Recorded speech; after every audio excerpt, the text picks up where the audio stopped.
नमस्कार दोस्तों। लोग कुर्सी के लिए किस हद तक गिर जाते हैं यह भी हम देखते हैं।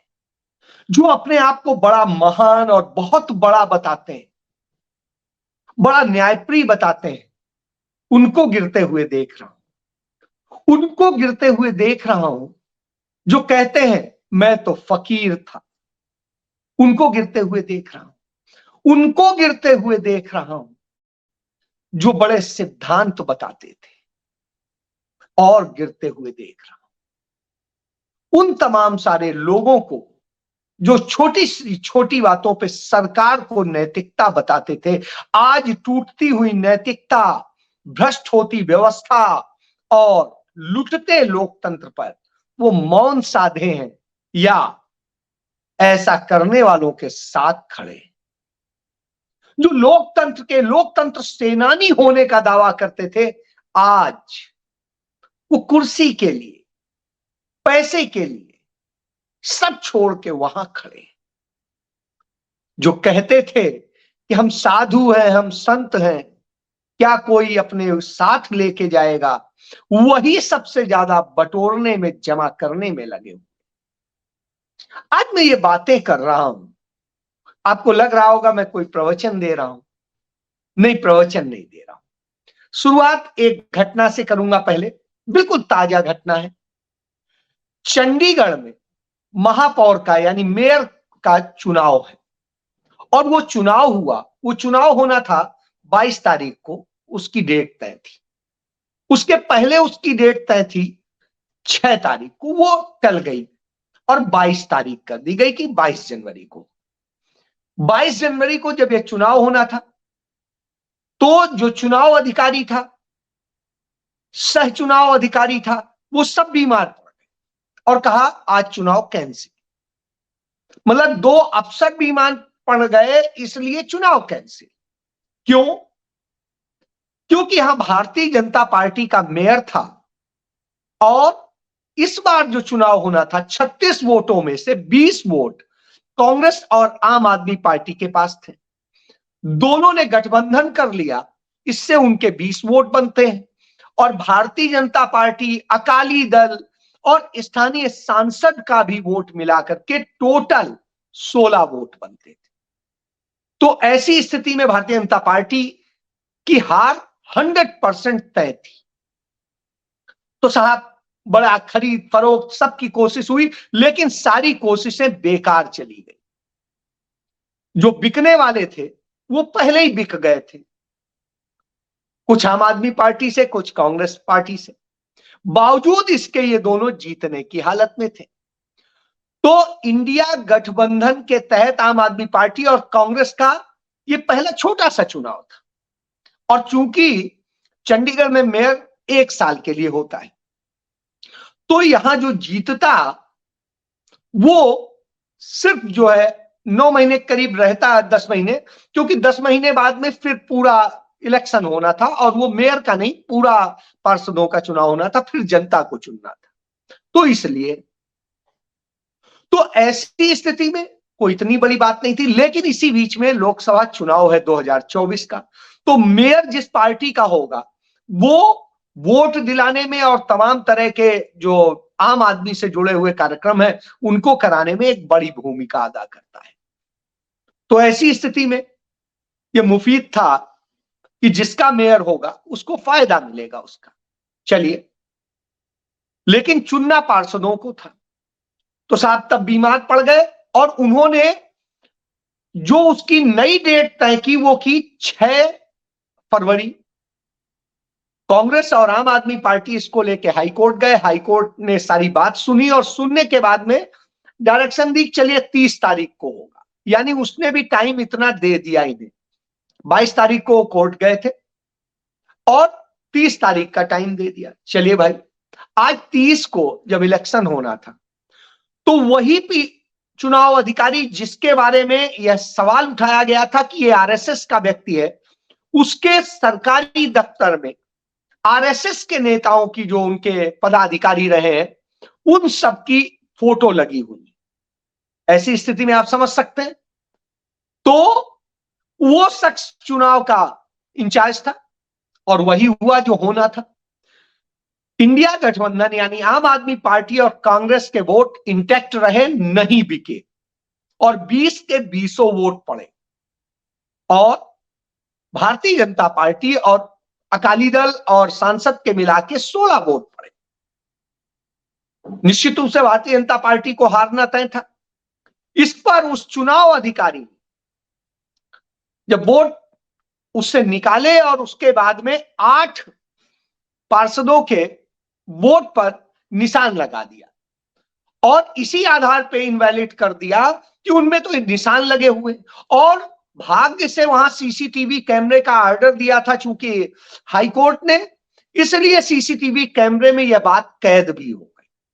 बावजूद इसके उसने बेशर्मी से उनको डिक्लेयर कर दिया जीता और इमीडिएट उठा करके तुरंत भारतीय जनता पार्टी के जो कैंडिडेट था उसे खुद अपनी कुर्सी से उठा और उसे उस कुर्सी में बैठा, कहा ही इज इलेक्टेड मेयर। आप समझ सकते हैं चंद सेकेंड के भीतर जो लोग कहते हैं कि बैलेट से चुनाव करा लीजिए, साहब वो भी जान ले मशीन में तो पता नहीं कितनी गड़बड़ होती है, नहीं होती है, भगवान जाने, लेकिन बैलेट से आप बिल्कुल नहीं जीत पाएंगे, क्योंकि बैलेट में जो ये इनकी मशीनरी काम करेगी, क्योंकि आज ब्यूरोक्रेसी और दूसरी चीजों का ऐसे इस्तेमाल हो रहा है, और इस तरीके से चुनाव अधिकारी हो या जिले का जो जिला निर्वाचन अधिकारी हो या राज्य निर्वाचन अधिकारी हो या और जो भी, ये भारतीय जनता पार्टी के एजेंट की तरह काम कर रहे हैं। और जब एजेंट की तरह काम कर रहे हो, जब इतने छोटे से जिसमें सिर्फ 36 वोट थे उसमें यह खेल होता है, तो आप सोचिए जहां पर बैलेट होगा वहां तो 400 नहीं 543 सीटें पूरी जीतेगी भाजपा। इसलिए यह भारतीय जनता पार्टी का चरित्र है कि वो छोटे छोटे से पद के लिए गिर जाती है और उसके बाद में सोनिया गांधी और राहुल गांधी को कोसते हैं। साहब वो तो वो लोग हैं जिन्होंने प्रधानमंत्री के पद छोड़े, और एक बार दो बार नहीं, 3 बार। आप सोचिए, तो जो लोग 3 बार प्रधानमंत्री का पद छोड़ते हो उनसे आप कहते हैं ये। अब यही आता हूं, यही स्थिति बिहार में नीतीश कुमार की है। वो मुख्यमंत्री की कुर्सी पे चिपके रहने के लिए कुछ भी कर सकते हैं। याद करिए 2010 में उनके 115 विधायक हुआ करते थे, और आते आते ये हालत हो गई कि 46 विधायकों पे पहुंच गए। इस हालत में आने के बाद कैसे मुख्यमंत्री रहे, जबकि उनसे बहुत ज्यादा 79 एमएलए जो है आरजेडी के थे। और साहब इस स्थिति में वो मुख्यमंत्री बनने के लिए कभी इधर कभी उधर कभी उधर किस तरह से पाला बदलते रहे और किस तरीके की साजिशें रचते रहे।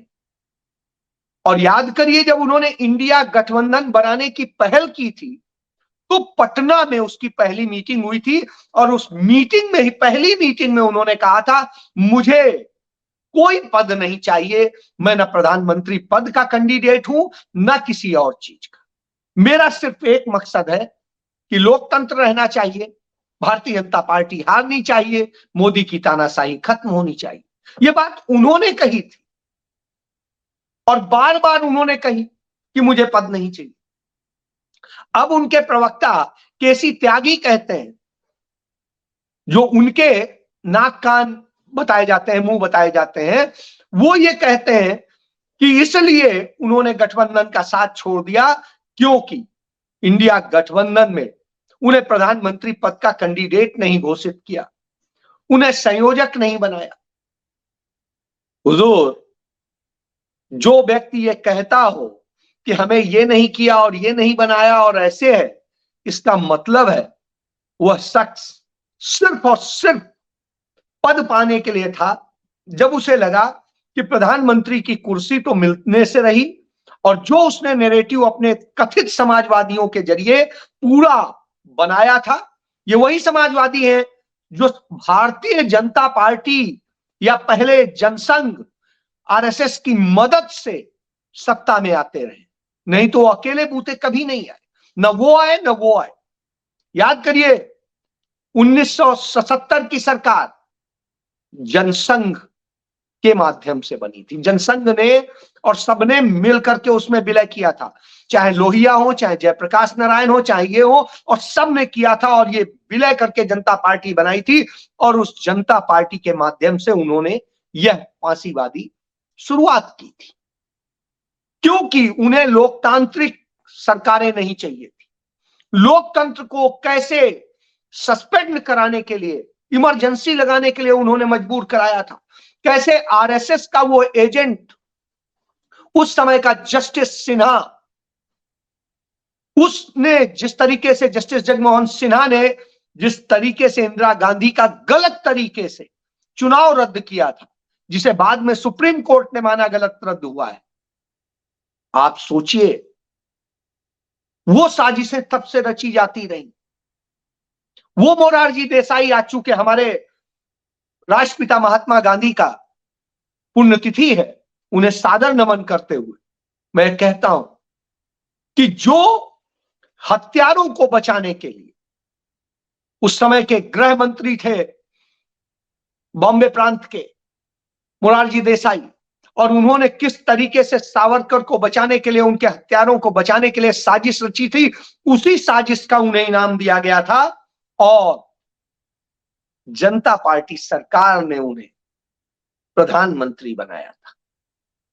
बहरहाल उसके बाद याद कर लीजिए 1989 में जब जनता दल की सरकार बनी, तब भी भारतीय जनता पार्टी ने के समर्थन से बनी थी। और भारतीय जनता पार्टी ने उस समय भी जगमोहन को गवर्नर बनवा के अपने, और कश्मीर में जो कराया उसका आज तक हम लोग भुगत रहे हैं, सारे कश्मीरी भुगत रहे हैं। और लांछन लगता है कांग्रेस पे, जिसने बचाए रखा था उतने समय तक। कश्मीरी पंडितों के साथ जितनी बीभत्स घटनाएं हुई, भाजपा के और जनता दल के सरकार में हुई। कांग्रेस सत्ता में आई 1991 में, राजीव गांधी की शहादत हो चुकी थी। उनकी धर्मपत्नी श्रीमती सोनिया गांधी को प्रधानमंत्री बनने के लिए कहा गया, पार्टी की कमान संभालने के लिए कहा गया, उन्होंने मना कर दिया। यह है गांधी परिवार, नेहरू परिवार। उसके बाद में 2004 में सोनिया गांधी के नेतृत्व में चुनाव लड़ा गया, जीता गया, सरकार बनाने की बारी आई, और सोनिया गांधी ने किसे प्रधानमंत्री बनाया? मनमोहन सिंह को, डॉक्टर मनमोहन सिंह, जिन्होंने इस देश की अर्थव्यवस्था और सब चीज को संभाला। इसके बाद में याद करिए कि जब दोबारा 2009 में आया, तो 2009 में राहुल गांधी को ऑफर किया गया, उन्होंने मना कर दिया, सोनिया जी ने मना कर दिया, और उसके बाद में मनमोहन सिंह फिर प्रधानमंत्री रहे। फिर 2012 में एक बार मांग उठी, राहुल गांधी ने फिर मना कर दिया।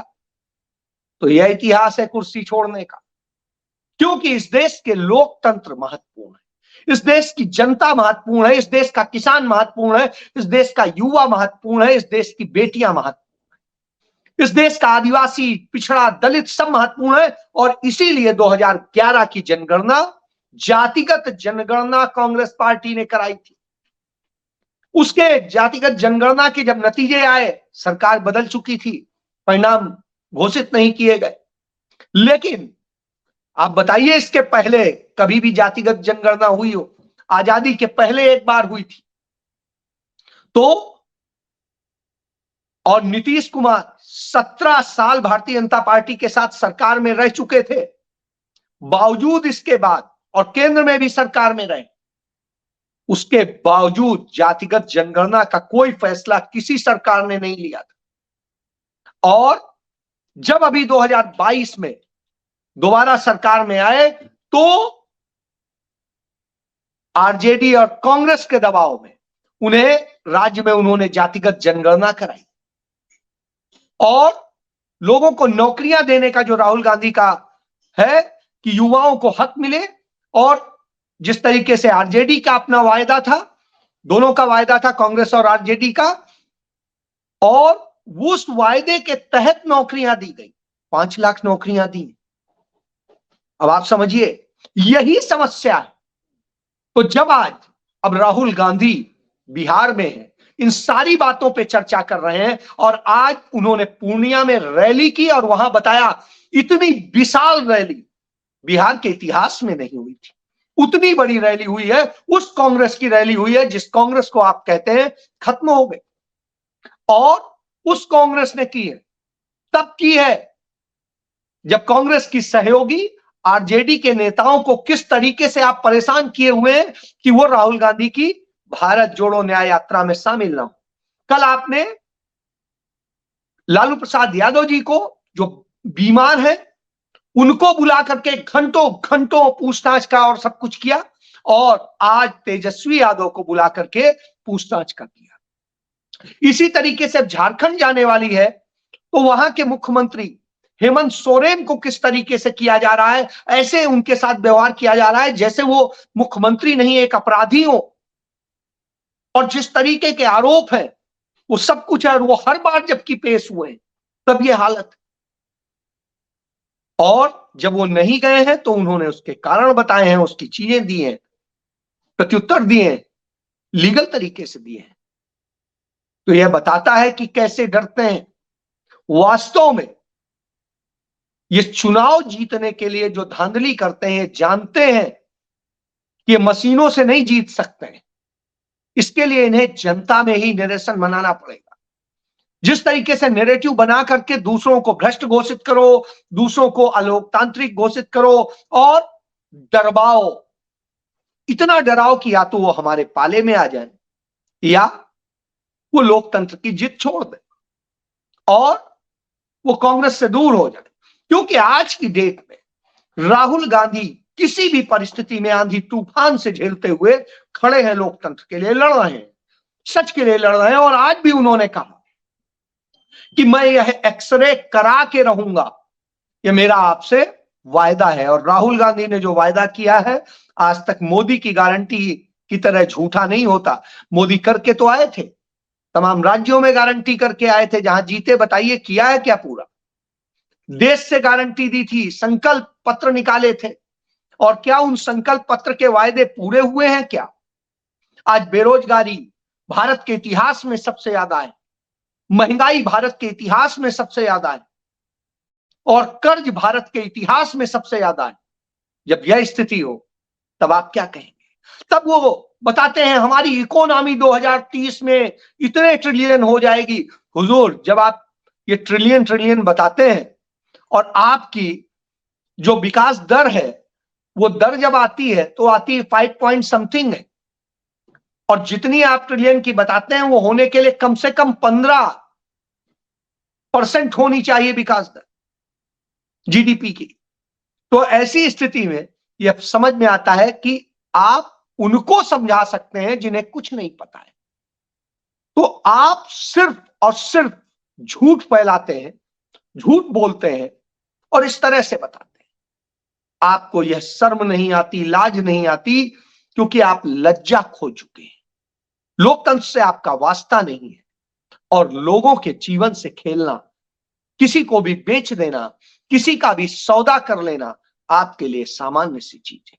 तो जो डर गए हैं दल, वो आपके आगे सरेंडर होके खड़े, या जो पदलोलुप है वो आपके साथ खड़े, वो पलटी मार रहे हैं। और जो अडिग हैं, जो लोकतंत्र के सिद्धांत पे हैं, वो आपसे डरते नहीं है, चाहे कितना ईडी बुला लीजिए। और कल आपने हरियाणा के पूर्व मुख्यमंत्री भूपेंद्र सिंह हुड्डा को भी ईडी से बुलवा लिया, वो वहां गए। डर नहीं रहे आपसे कोई, क्यों डरेंगे? डरेगा वो जो चोरी किया है। तो चोरों को आप डराइए। तो राहुल गांधी यही कहते हैं। मल्लिकार्जुन खड़गे ने कल बहुत अच्छा उड़ीसा में बोला, और उन्हें बोला यदि इस चुनाव में जनता नहीं खड़ी हुई, एक होकर के नहीं हम बोले और चीज हुए, तो फिर भूल जाइए लोकतंत्र। यही चुनाव है जो आपको सच के पास ले जाएगा। तो अब फैसला आपको करना है कि आपको लोकतंत्र में रहना है या नहीं रहना है, क्योंकि उन्होंने तो मशीनरी को काबू कर लिया है। अब मशीनरी में भी आपको रक्षा करनी है और अपने मत का भी रक्षा करनी है, उसका भी आपको सुनिश्चित करना है। और जो लोग कहते हैं ना कि विपक्ष एक मुक्त होके कहे कि हम नहीं चुनाव लड़ेंगे, तो वो तो चाहते हैं कह दो, कल के दिन उनको आराम से खुला मैदान मिलेगा और वो जीत के अपना सरकार बनाएंगे, सारे उनके होंगे। तो इसलिए इससे अकेले काम नहीं चलेगा, क्योंकि विपक्ष में इतने छद्म लोग बैठे हैं जो छोटी सी चीज के लिए, पद के लिए बड़ा से बड़ा गलत करने को तैयार है। इसलिए सावधान होइए इन अनडेमोक्रेटिक और बाघ की खाल पहने हुए इन सियारों से। ये सियार आपको शिकार बना लेंगे, उनका झुंड लंबा है, और यदि शेर दहाड़ मार देगा तो ये डर के भाग लेंगे। इसलिए शेर बन जाइए। जय।